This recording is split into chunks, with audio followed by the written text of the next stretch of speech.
and in the series of lectures from today onwards we are going to start a tutorial sessions on data warehousing and mining, and this is useful for the people who are learning the data science related topics and data warehousing and mining concepts and deep learning concepts and all these things, and it is also specific for JNT syllabus also, right?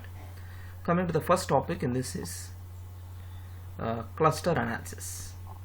In this session we are going to discuss about cluster analysis, and after that we'll be seeing the examples of cluster analysis, and we'll be seeing the applications of cluster analysis, and then we are going to see how the data can be represented in the cluster analysis and all these things. And in the subsequent videos we'll be discussing about the methods used for cluster analysis, methods used to form clusters and all these things. Coming to the first topic, what is meant by cluster?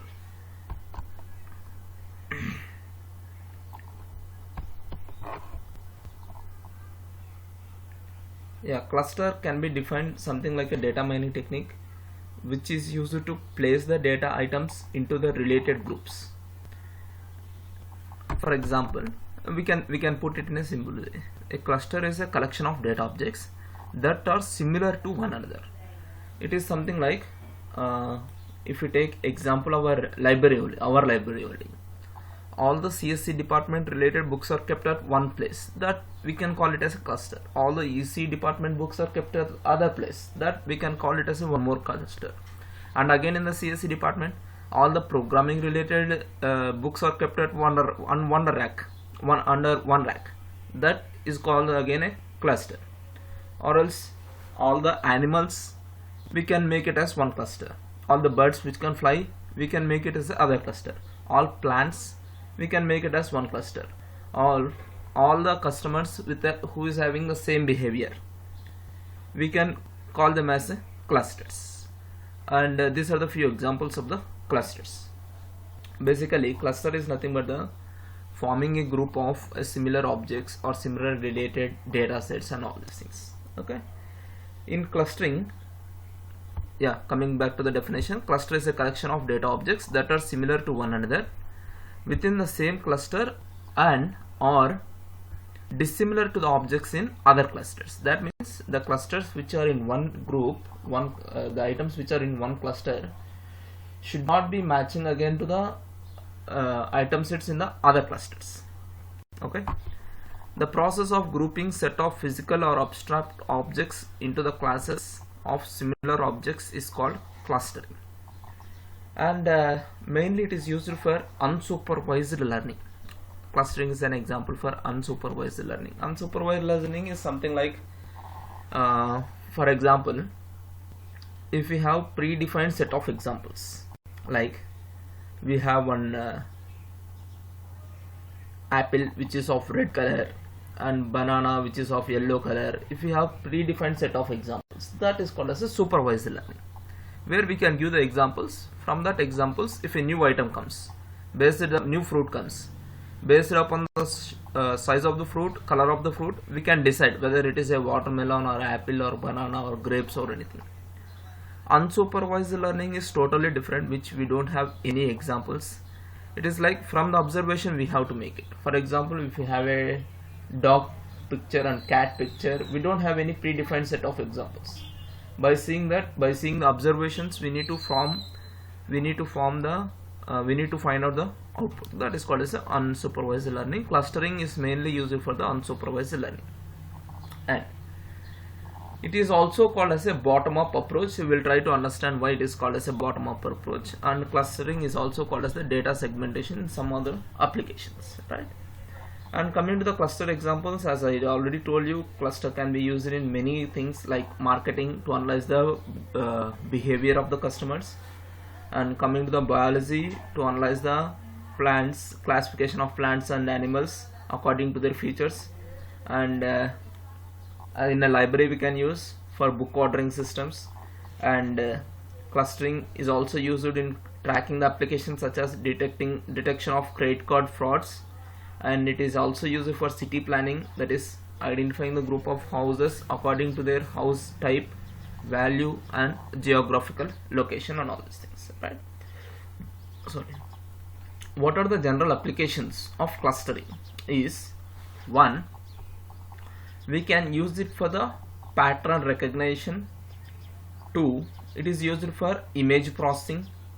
3, it is used for market research, that we can generally use the term called economic science, and it is also used for spatial data analysis.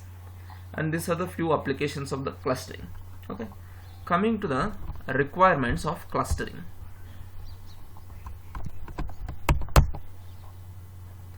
Yeah.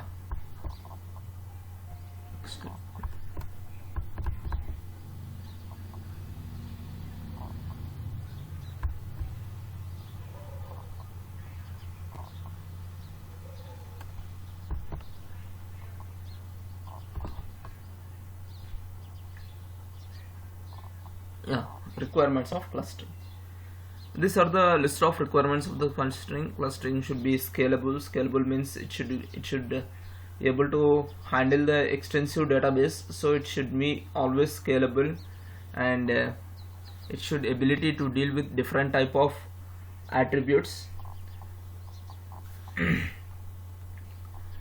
and discovery of clustering with arbitrary space, and minimal requirement of domain knowledge and determine the input parameters, ability to deal with the noisy data, high dimensionality, incremental clustering and insensitivity of order of input records, constraint based clustering, interpretability and usability. These are the typical requirements we need to understand we need to consider for the process of clustering.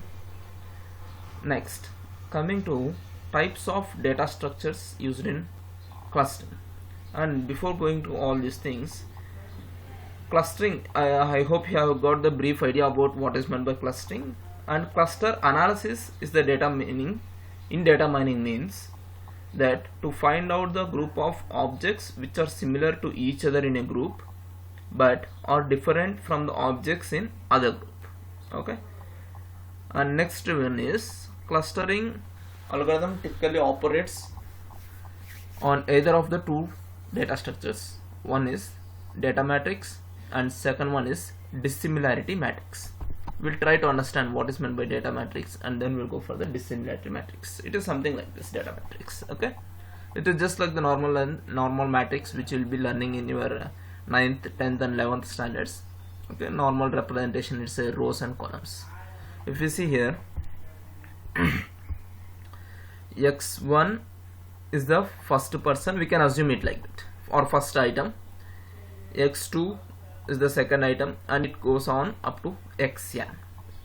And x1 to xp are the features of the person. We can assume it like that, right? x1 to xp, that is x1 to xn are the persons.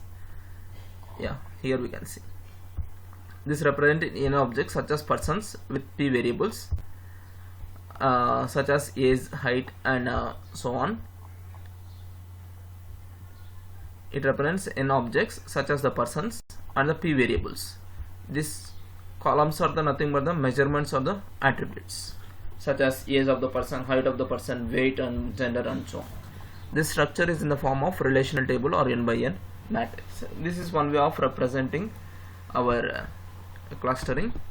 And second one is dissimilarity matrix. Coming to this dissimilarity matrix, it is often represented by n by n, where d of I, j, I, j, I and j are the objects. Is the measurement difference or dissimilarity between the objects I and j. In general, d of I of j is a non-negative number that is close to 0 and excuse me. Yeah, close to 0. And coming to this representation, you can easily understand here all the dimensional values are of 0. It is something like, if you take this one, d of 2 comma 1 is going to find out the distance between item number 2 comma item number 1. d of 3 comma 1 is going to find the difference between item number 3 comma 1. d of 3 comma 2 is going to find the difference between item number 3 and object 3 and object 2. Why it is 0 means if you go here, it will come like d of 2 comma 2. D of 2 comma 2, that is the same object, difference will be obviously 0, so it is 0. And if you go here, it will be like d of 3 comma 3. 3 comma 3, again it will be the same d of 3 comma 3, same object, so the difference will be 0.